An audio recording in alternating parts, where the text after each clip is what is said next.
Oke teman-teman, assalamualaikum warahmatullahi wabarakatuh. Selamat berjumpa kembali bersama Dunia Mekanik Motor ya.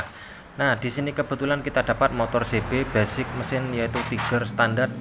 Nah, di sini kendalanya yaitu motornya itu sudah lama ya, hampir 3 tahun kata orangnya, itu nggak pernah keluar, ditaruh di gudang. Nah, ternyata di sini setelah kita hidupkan motornya, baru saja kita coba, ternyata koplingnya itu langsung menjengat ya teman-teman. Nah, pada dasarnya yaitu intinya kopling ini sudah tidak ngopling. Nah, ini saya curiga di bagian kampas koplingnya ini sudah lengket semuanya ya dengan plat koplingnya. Itu sementara sih dugaan ini ya, dugaan sementaranya saya di situ. Nah, untuk lebih detailnya memastikan masalahnya, mari kita langsung buka saja untuk di bagian kalternya. Tapi sebelumnya kita buka dulu untuk kickstarternya dan juga kabel koplingnya. Terus kemudian kita buka baut pengikat kalternya ini ya teman-teman. Kita gunakan shock 8 dan dengan impact supaya cepat ya. Nah, bisa juga pakai kunci T8 juga bisa ya. Nah, di sini untuk proses pelepasnya kita ketok-ketok secara pelan begini ya. Nah, ini ya ditap dulu boleh, nggak ditap juga boleh ya teman-teman. Nah, seenaknya kalian kerja. Nah, di sini ya, ini kita tunggu dulu untuk olinya supaya nggak kocar kacir di lantai, nanti kepleset jeduk si kepalanya, nantinya sakit ya teman-teman. Nah, terus di sini setelah kita buka, nah di sini kita mau cek secara visual dulu sebelum kita pengecekan lebih lanjut. Untuk urutan pembukaannya ya teman-teman, ini kita buka dulu untuk baut rotor olinya atau baut filter olinya. Nah, di sini ada ketiga baut obengan ya teman-teman. Nah, ini biasanya motor ini kalau masih belum pernah dibuka, ini pasti akan menghabiskan mata obeng trek sampai 3 biji ya, bahkan bisa sampai 5 biji.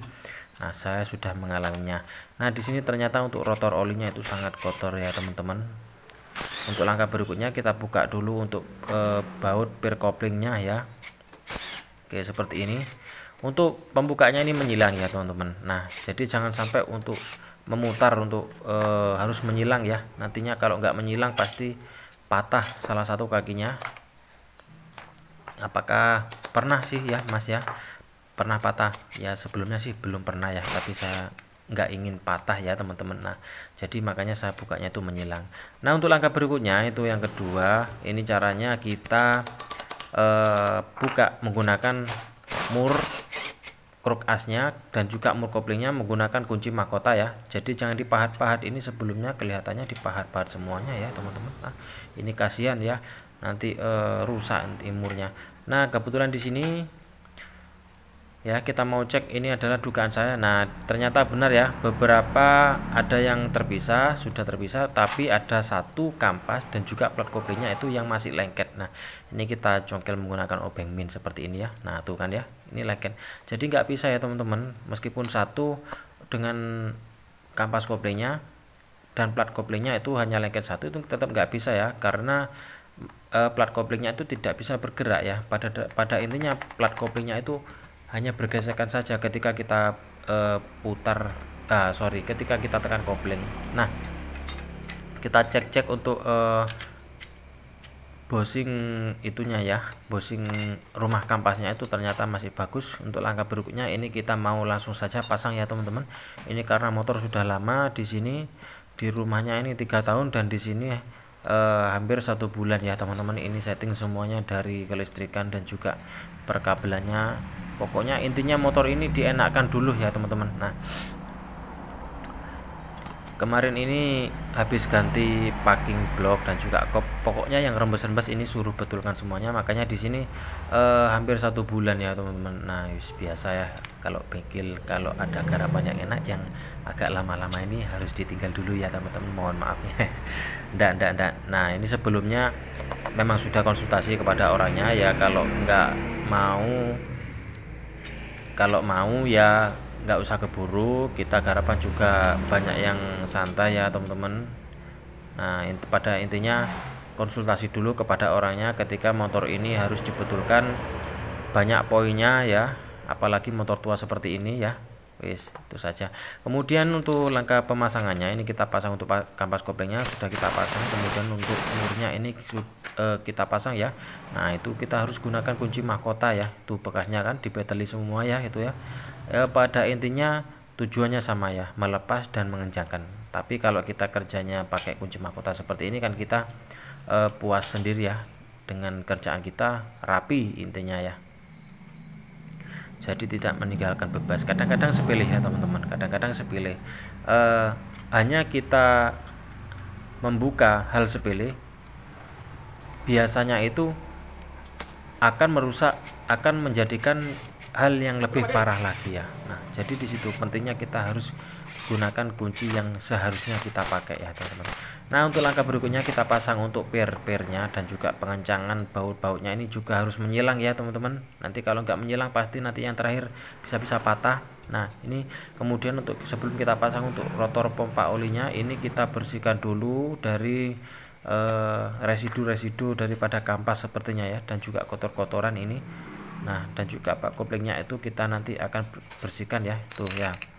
Ini biasanya residu daripada kampas kopling yang sudah aus ya, itu tersaring di rotor pompa olinya.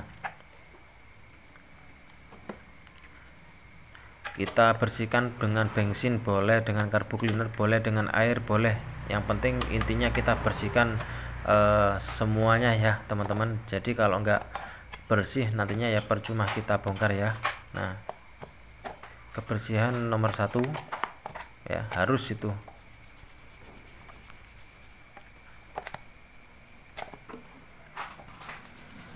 Oh ya teman-teman, bagi kalian yang ingin servis motor silahkan datang ke bengkel Leo Motor di alamat Dusun Sidodadi, Kecamatan Glamor, Kabupaten Banyuwangi. Nah, di sini ya, ini kita sudah pasang untuk bagian kopling belakang, kemudian rotornya ini kita pasang dan di dalamnya itu ada ring ya.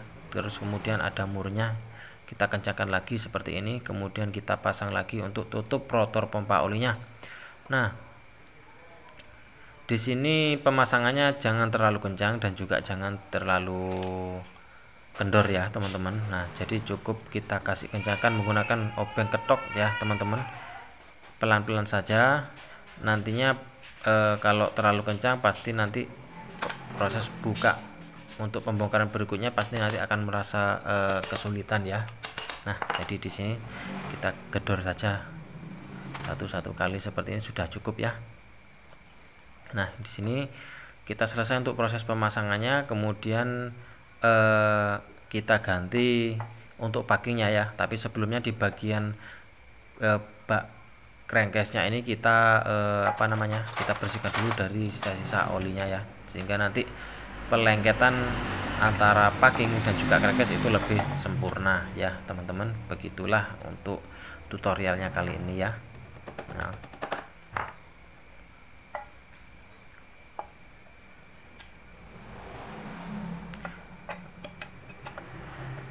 langsung saja kita cek lagi setelah kita bersihkan, kemudian langsung saja kita pasang untuk bagian bak koplingnya seperti ini ya.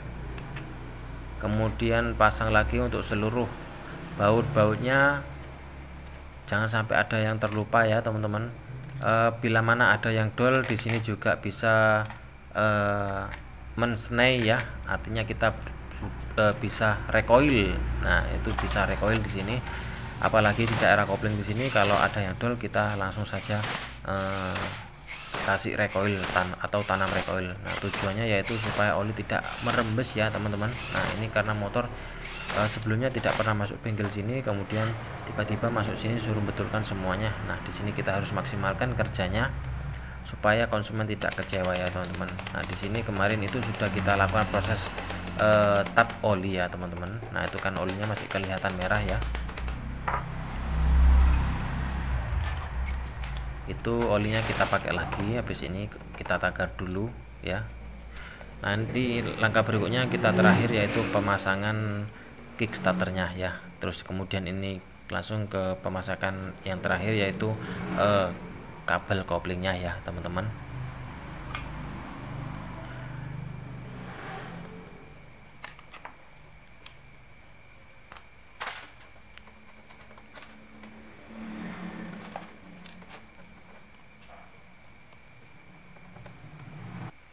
Oke teman-teman, mungkin itu saja, saya sudah kehabisan kata-kata. Jangan lupa like dan subscribe.